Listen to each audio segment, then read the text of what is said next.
Bonjour chez vous, bienvenue pour la première de Dedicated to the One I Love, une émission littéraire qui mettra en avant de vieux livres de genre, mais aussi des romans actuels connus ou moins connus. Au sommaire, de la lecture horrifique, du thriller et de la fantaisie. Suivront les chroniques d'Anne Gaël, de Joali, d'Olivier Ball et de Sadako. C'est parti les enfants!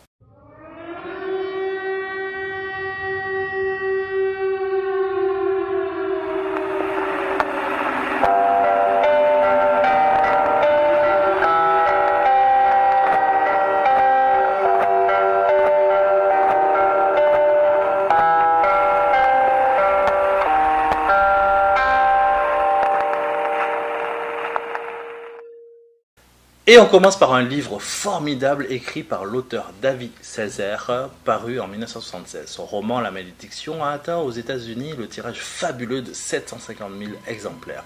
C'est l'auteur lui-même qui a écrit le scénario du film, portant le même titre tiré de son ouvrage. Ce que les cinéphiles ne savent pas, c'est que le livre est 100 fois plus terrifiant que le film de Richard Donner, pourtant excellent. Pour vous en convaincre, j'ai choisi de mettre en lumière le blog littéraire Le Bateau Livre qui en parle de façon très simple mais très efficace.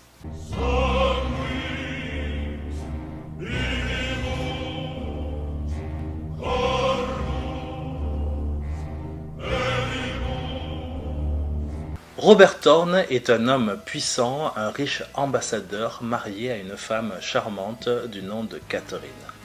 Seul un enfant manque au bonheur du couple. Après plusieurs fausses couches, Catherine met au monde un garçon.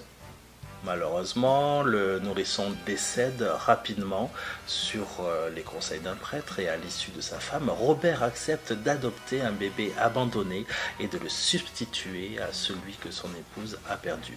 Catherine ignore tout de cette supercherie et élève le petit Damien comme s'il était son propre fils. Mais en grandissant, l'enfant développe d'étranges comportements taciturnes, anxieux, sa seule présence semble causer effroi et désespoir à ceux qui l'entourent. Qui est réellement cet étrange petit garçon? La Malédiction est un sommet d'angoisse, le livre idéal pour passer de délicieuses nuits blanches calfeutrées sous les couvertures. La tension croît progressivement au fil des pages, l'étau se resserre, l'étrange infiltre peu à peu le quotidien et le colore d'une teinte sombre et inquiétante. David Seltzer maîtrise admirablement l'art de l'écriture et du suspense. Son style plutôt classique, sobre, simple sans être simpliste et extrêmement agréable. Toute l'horreur que contient cette histoire n'en est que plus brute, plus apparente. Certaines scènes, racontées d'une façon quasi chirurgicale, sans débauche d'effets outranciers, sont à la limite de l'insoutenable. Que le mal soit ici personnifié par un enfant, un petit garçon au visage angélique, renforce l'aspect dérangeant de ce passionnant roman teinté de religion et de surnaturel. Catherine, mère désemparée face à son enfant, confrontée aux limites de l'amour maternel, est sans doute le personnage le plus complexe et intéressant de ce terrifiant récit. Rarement un roman d'épouvante m'aura causé un sentiment de malaise et d'angoisse si vif et si durable. Petit extrait. Les animaux devenus fous se jetaient contre les murs. L'un d'eux se laissa tomber du haut de la cage sur le sol en ciment. La tête en sang, il agonisait, tandis que les autres gémissaient d'épouvante autour de son corps agité de soubresauts. Malgré la bousculade générale, Catherine restait immobile. Son fils riait. Il montrait du doigt l'abominable spectacle et il pouffait comme s'il orchestrait lui-même ce massacre.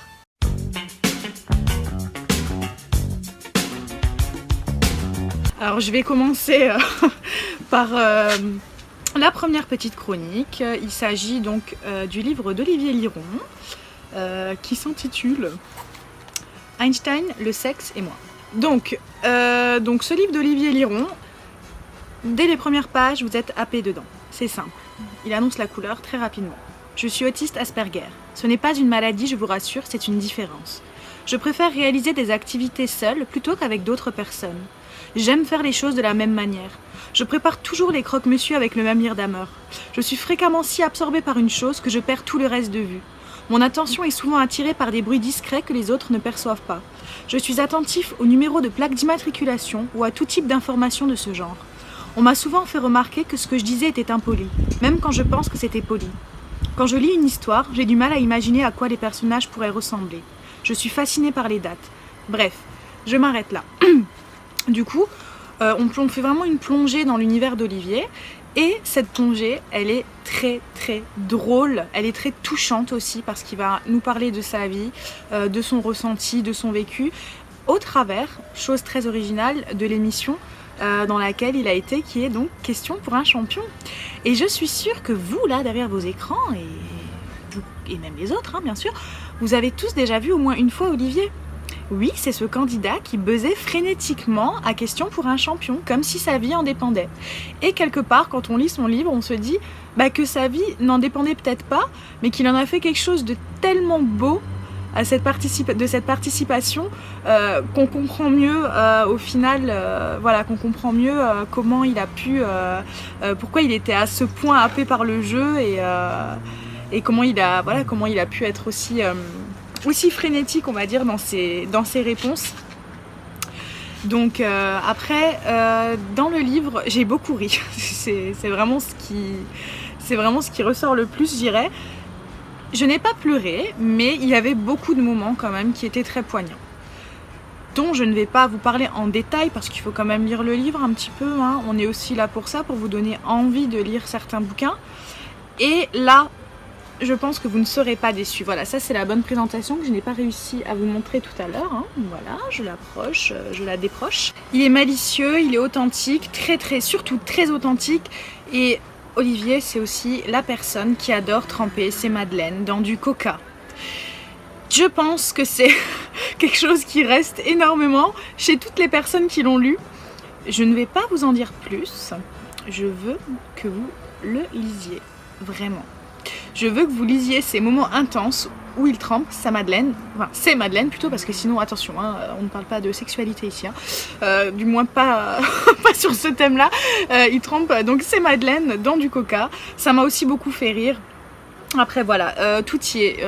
On y parle d'immigration, on y parle d'émigration, on y parle de concepts, de dates, de l'émission, de sexualité, hein, vraiment, tout y est. Tout y est il y a une quantité de choses qui est abordée dans ce livre et je vous le conseille vraiment parce que j'ai passé un très très agréable moment. Je pense que je l'ai lu en même pas une journée et j'étais pressée d'y retourner parce que c'est agréable. Il y avait beaucoup de choses. Au-delà de la drôlerie, au-delà donc de son humour culte, comme je dis toujours, c'était vraiment un très très très bon moment de lecture. Donc Olivier, voilà, je te remercie pour ça, pour ce bon moment de lecture. Je te remercie pour les madeleines trempées dans du coca. Je te remercie de m'avoir rappelé de bons souvenirs par rapport à Question pour un champion. Je te remercie parce que je suis très contente aussi d'avoir pu partager quelque part un petit peu de ton vécu. Très intéressant. De m'être rendu compte de plein de choses en lisant ce livre qui est vraiment une belle découverte de la rentrée littéraire 2018. Oui, parce que c'est un roman de la rentrée littéraire. Voilà. On enchaîne avec un thriller que je trouve personnellement extraordinaire à bien des niveaux, sans compter que le twist final vous fera vraiment, vraiment froid dans le dos, croyez-moi. Il s'agit de L'Héroïne de l'excellent Scott Smith.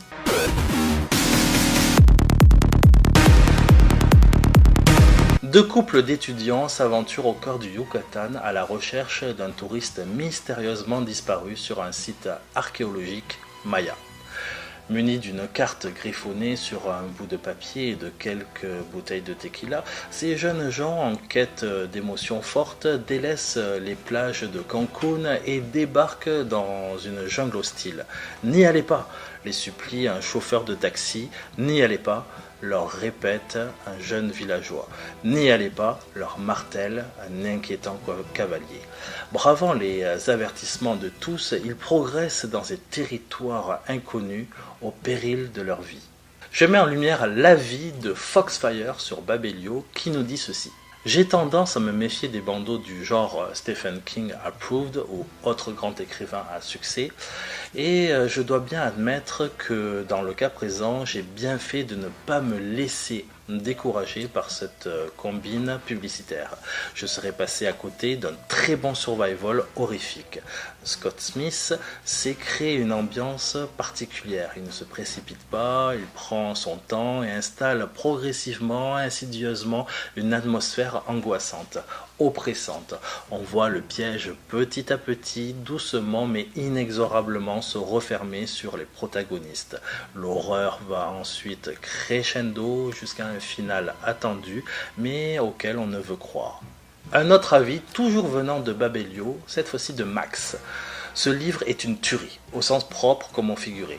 Les personnages tout d'abord, on pourrait penser à première vue que tous les clichés sont présents, la cool, la chieuse, le héros, le zen, le suiveur, le fêtard, mais plus on avance et plus la psychologie des personnages devient complexe et finalement ils ont tous ce côté qui fait qu'on les aime tous et qu'en même temps on les déteste tous.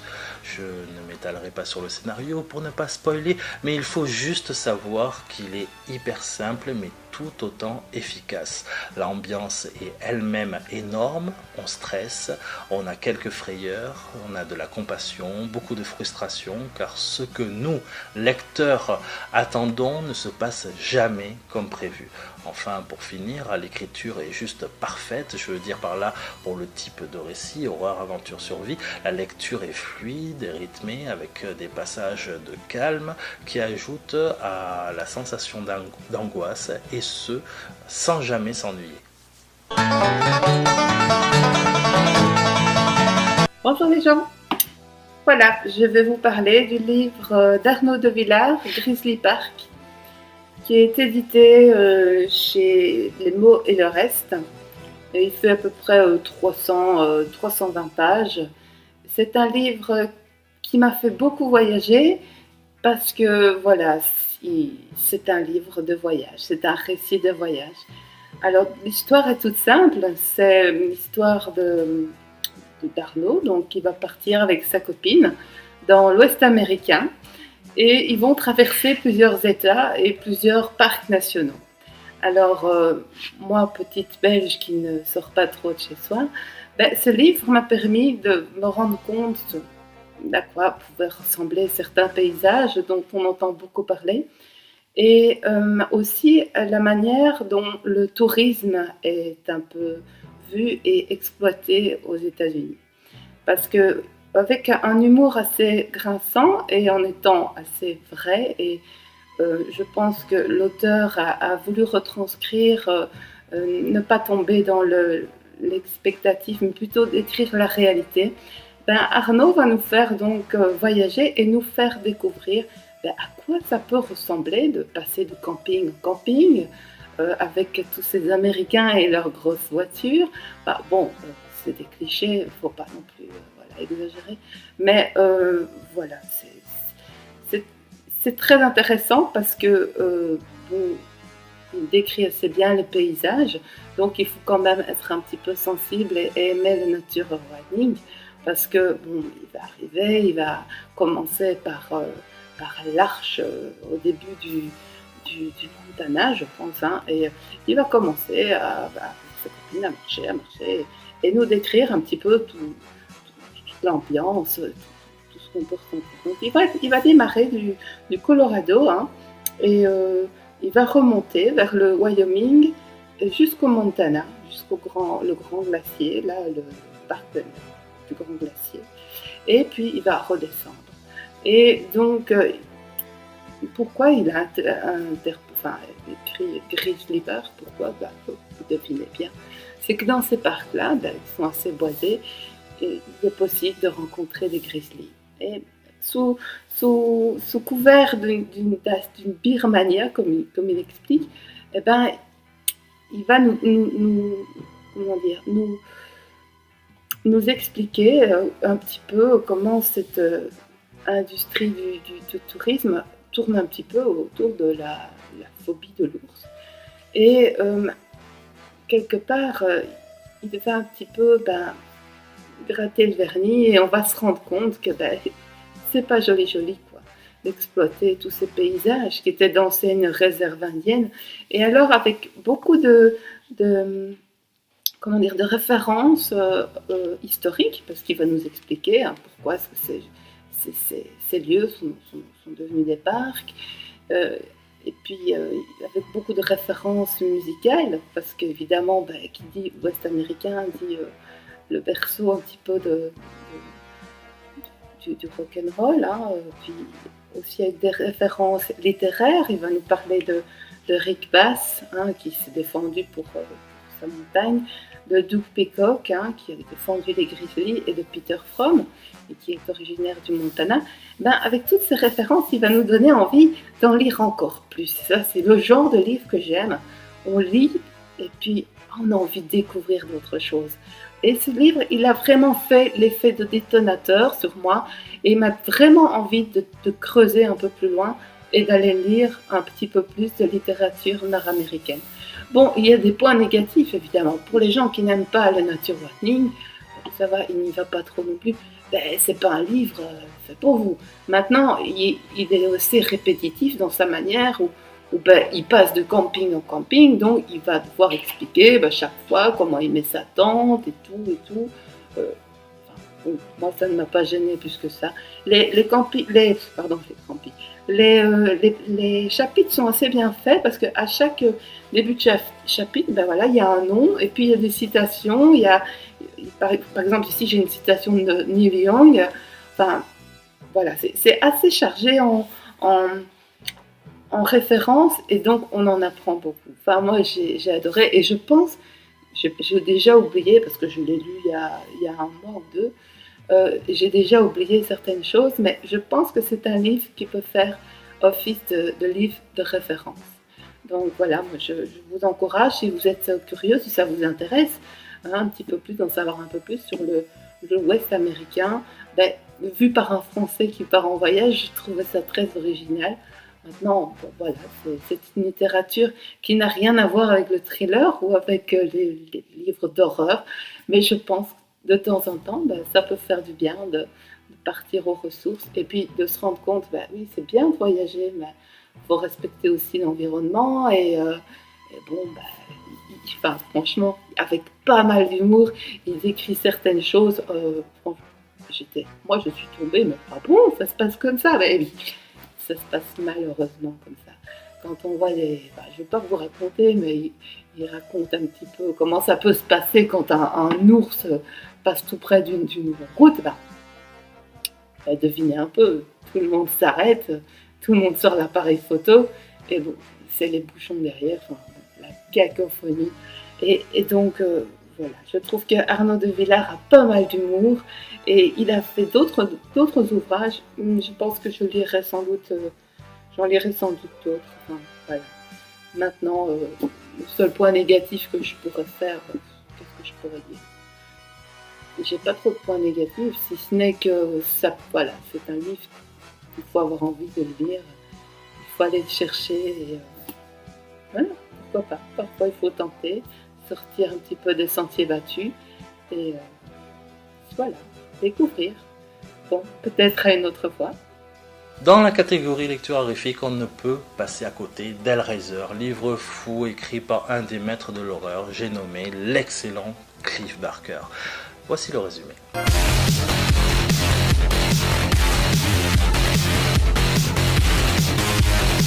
Il avait enfin résolu le puzzle de la boîte de Le Marchand.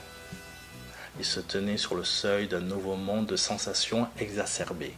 D'ici quelques instants, les Cénobites qui ont passé l'éternité à la recherche de la sensualité ultime seraient là. Ils allaient pouvoir lui révéler les secrets les plus sombres qui le transformeraient pour toujours. Mais avec les plaisirs les plus exquis viendront une douleur sans pareille. Afin d'échapper à ses tortionnaires et de retourner dans son monde, il allait avoir besoin de l'aide de sa belle-sœur, Julia, la femme qu'il aimait. Mais par-dessus tout, il allait avoir besoin de sang. La vie de Léo Simon de Sens Critique. Le récit ayant une atmosphère lourde et sombre, le récit était très indigeste, mais par contre une fois la première scène passée et le récit installé, après les 2 premiers chapitres, l'histoire devient beaucoup plus fluide et plus prenante. La tension entre tous les protagonistes va crescendo jusqu'à en devenir étouffante. C'est avec ce genre d'ambiance qu'on a envie de s'éclater le crâne contre un mur jusqu'à le repeindre de notre sang et cervelle. Mais ce qui en fait un livre d'exception, car les ambiances sont manipulées et nuancées avec un doigté parfait, c'est un livre à lire d'une traite pour ne pas casser l'ambiance dans sa montée ou à son apogée. La reprise de la lecture pourrait être compliquée et trop lourde.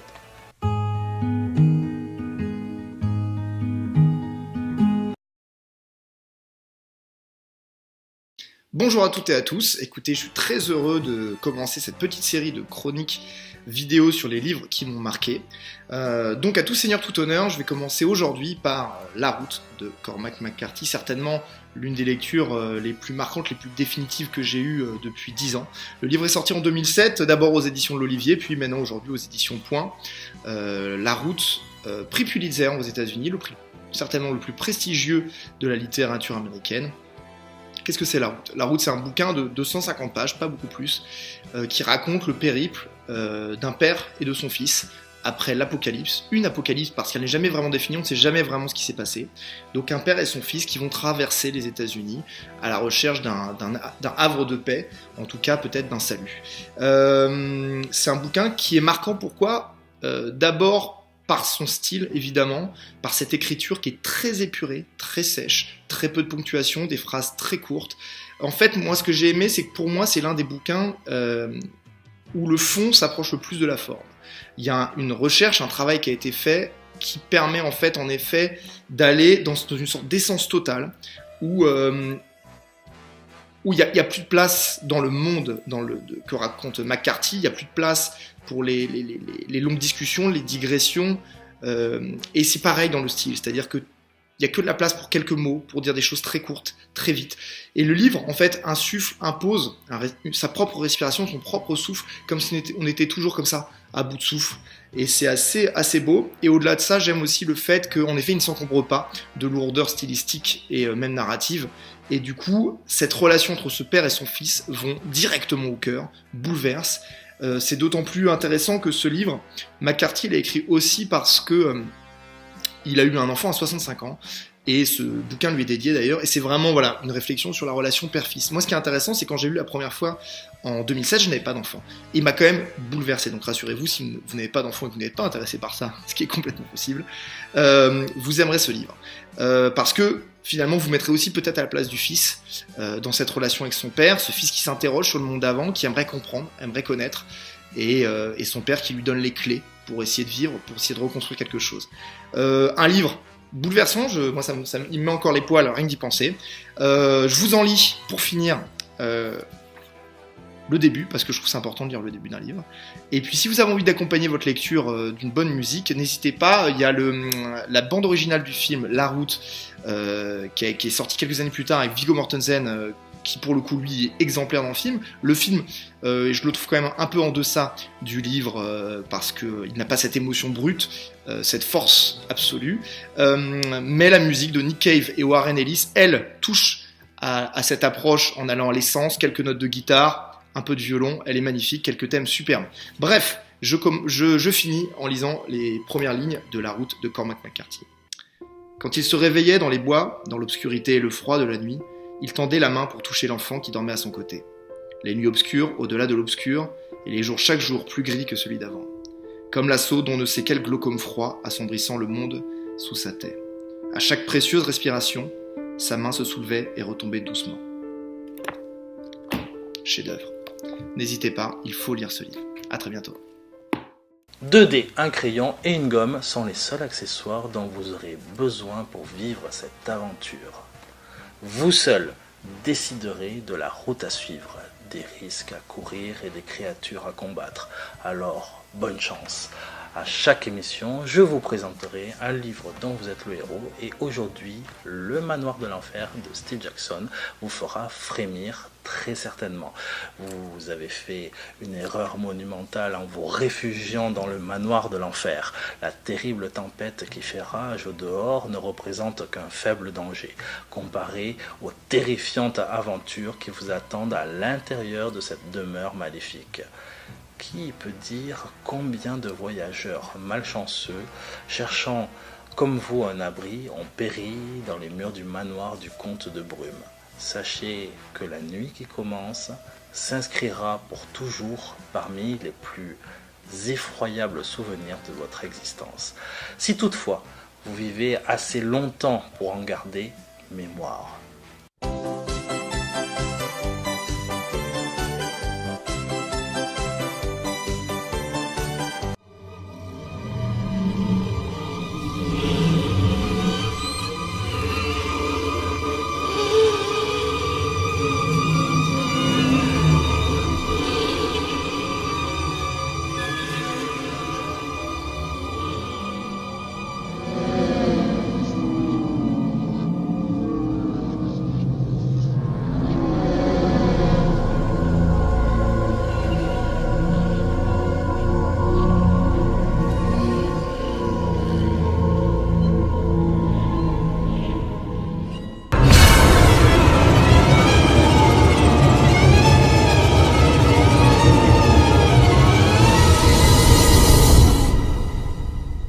Merci d'avoir regardé cette vidéo, merci à Anne-Gaëlle, à Joali, à Olivier Ball et bien sûr à Sadako d'avoir participé à cette émission littéraire. On se retrouve d'ici une dizaine de jours pour une autre émission. En attendant, bonjour chez vous.